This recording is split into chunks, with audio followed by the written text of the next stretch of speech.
So we know that there are some people that would like us to own nothing and be happy.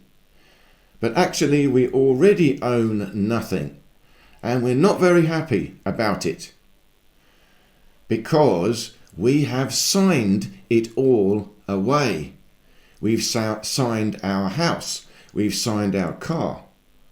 We've actually signed ourselves away and we haven't realized it. Now, there are some people that believe we shouldn't own anything anyway. Philosophically speaking, we own nothing. But actually, no, that cannot be. Ownership is proven. We must have ownership. Because what is the first thing that we all own? We own our own body. We own our body. Because if we didn't own it, that means someone else is using it. We are a slave. So we must own our own body or else we are a slave. And we're not slaves. So ownership is proven. And also, mathematically speaking, ownership is proven. The blockchain is a mathematical algorithm that proves ownership. It proves ownership of a digital object, an NFT. Indisputable proof. But now, the system I'm working on called ENTIFY will also prove ownership of a physical object. That's the next level. But it means, mathematically speaking, we have now found a way to prove ownership of a physical object. And that includes me, myself, my body. My body is a physical object and I can prove ownership of it. And I do that with a card. So again, people are building this identity card, but we're building an authentication card. A proof of life. It's a proof of ownership. I own this card and I own this body. That's what the card says. Proof of ownership. And we need that. We need that for law. Now, if you remember, law is just signatures. Signatures on paper. That's it. And all signatures are a contract. A signature means it is proof of my understanding and agreement. That's a contract. And we need that for ownership. Ownership is also a contract, if you think about it. It means an agreement. I say that I own my body, and you all agree. Yes, you own that body. It's still a contract between us. I say, this is my house. And you all agree, yes, this is your house. A contract. So we need a signature on paper to prove ownership.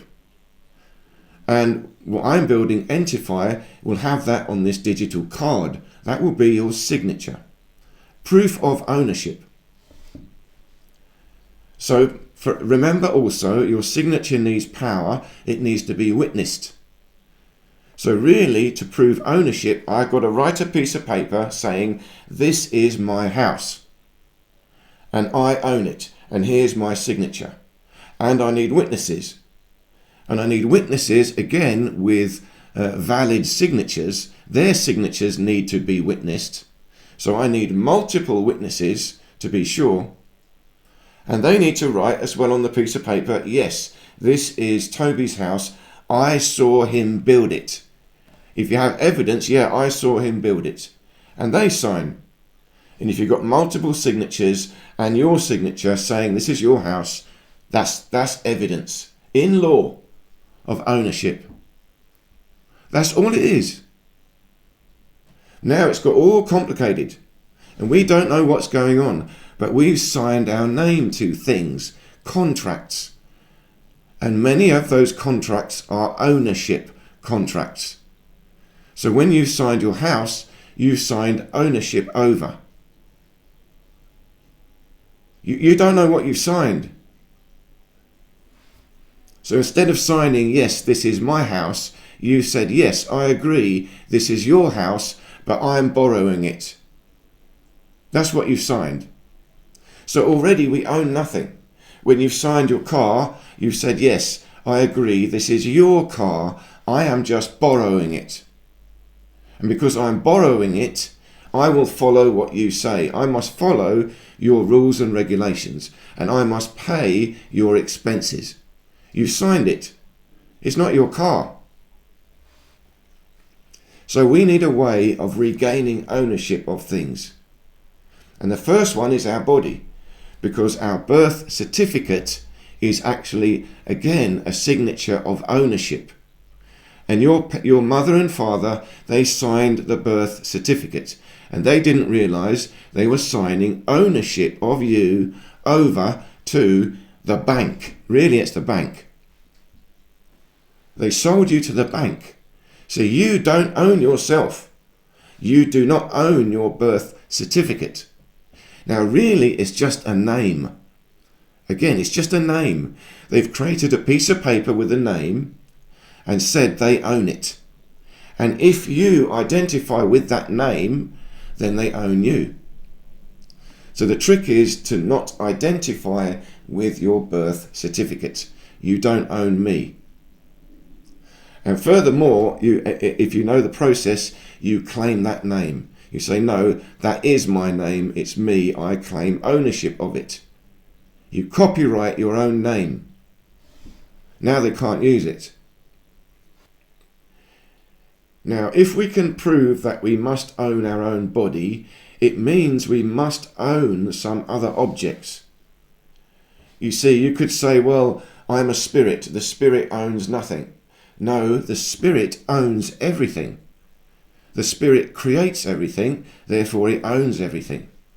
The creator is the owner. If I create something, I own it. It's mine. I create this body, therefore it is mine. If I build a house, I create it, therefore it is mine. And we must have it. We must have space. Space around us to live. My body needs space. It needs air. It needs water. It needs energy. I must have all these things to have a body. Therefore, I must own it. Everything. Remember, if I own energy, the spirit is energy. And I am spirit and I own everything, then nobody else owns the air. Nobody else owns the water. Nobody else owns the electricity. We all do.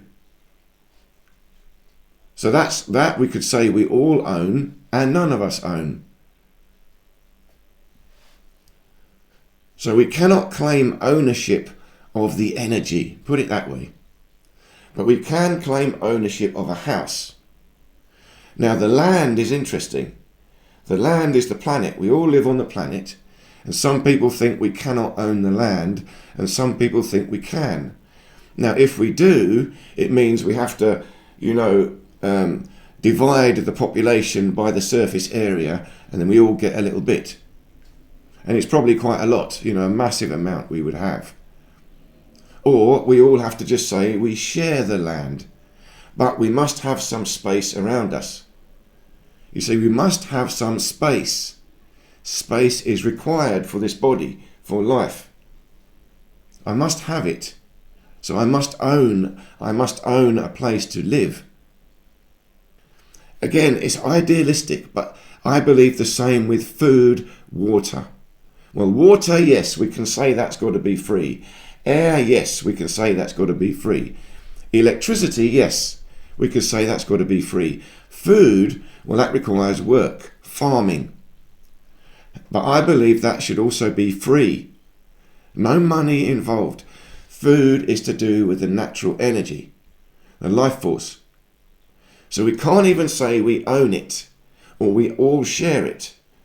Food comes from the land. We have to share the land. But what it would mean in practice is we all have our own little farm. All of us love it. We all grow something. We all look after animals. We're living a happy life in nature. And we've got so much. And we've got so much we don't mind sharing. And someone else is growing something different. And they've got so much, they don't mind sharing. So we just go round sharing. We love it. You know, it's just like now, you see it in the village, you bake a cake, go round to your neighbours and share the cake, because you love it. Listen, I've got so many, I don't know, tomatoes. I go around sharing them. And we all love it. No question of money. And in small communities, this is already being done. It can be done. It just in bigger communities is where it gets difficult. So I'm talking idealistically. But still, if we create a fair money, you see, again, money is cheating us. Interest is cheating us. A fair money means no interest. If we had a fair money, then we could do business, but there'd be no cheating. So now we could have this abundance economy worldwide, and it would all be abundance. It's hard to imagine, but it's perfectly possible. And we would be able to do it internationally with the system that I'm working on, ENTIFY. So really, you could say this system is proof of ownership. It's proof of life. I've got to be alive, and therefore it's also proof of ownership. I can say this is mine or that is mine, and this body, this name is mine. And this is a very powerful system. It could change the world. So thank you so much for your time listening to me. Please do leave me any questions or comments, and I look forward to seeing you in any of these other videos here.